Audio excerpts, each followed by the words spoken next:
Mahabubabad municipal పరిధిలోని 29వ వార్డులో councillor, municipal floor leader Surnapu Somanna ఆధ్వర్యంలో ఏర్పాటు చేసిన 75వ వన మహోత్సవం కార్యక్రమంలో ముఖ్య అతిథిగా పాల్గొని మొక్కలు నాటిన MLA doctor Bhukya Murali Naik, MLC Takkalapalli Ravindra Rao.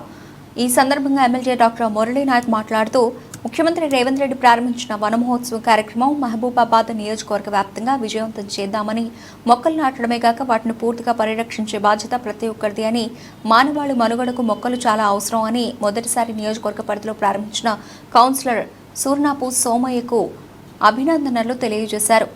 రాష్ట్ర ముఖ్యమంత్రి గారు గౌరవనీయులు రేవంత్ రెడ్డి గారు చాలా ప్రతిష్టాత్మకంగా 75వ వన మహోత్సవ కార్యక్రమాన్ని తెలంగాణ రాష్ట్రం మొత్తం కూడా మొక్కలు నాటి, ఈ రాష్ట్రంలో ఉన్నటువంటి కాలుష్యం అనేది రోజు రోజు పెరుగుతుంది కాబట్టి, కాలుష్యం పెరగడం వల్ల ప్రాణవాయువుకు ప్రమాదం వస్తుంది కాబట్టి మొక్కలు నాటి, చెట్లను పెంచి మంచి ఆక్సిజన్ ఈ రాష్ట్ర ప్రజలకు ఇచ్చేసి, ఆ విధంగా ప్రజల యొక్క ఆయువును పెంచాలనే ఒక ఉద్దేశంతో చేపట్టినట్టుగా ఈ వన మహోత్సవ కార్యక్రమానికి ఈరోజు మా ఆహ్వానం మేరకు గౌరవనీయులు మన శాసనసభ్యులు డాక్టర్ మురళీనాయక్ గారు మాకు ముఖ్య అతిథిగా వచ్చేసి ఈ కార్యక్రమాన్ని విజయవంతం చేసి ఇక్కడ మొక్కలు నాటి, ఈ ప్రజలందరూ కూడా మొక్కలు నాటుకోవాలని చెప్పేసి ఒక మంచి సందేశాలు ఇచ్చినట్టు వారికి ప్రత్యేకమైన కృతజ్ఞతలు తెలియజేస్తున్నాయి వార్డు ప్రజల తరఫున, నా తరఫున. అదేవిధంగా గౌరవనీయులు మన ఎమ్మెల్సీ గారు తక్కెలపల్లి రవీంద్రరావు గారు, చైర్మన్ గారు, వైస్ చైర్మన్ గారు, కమిషనర్ గారు, మా మున్సిపల్ సిబ్బంది మొత్తం కూడా వచ్చారు.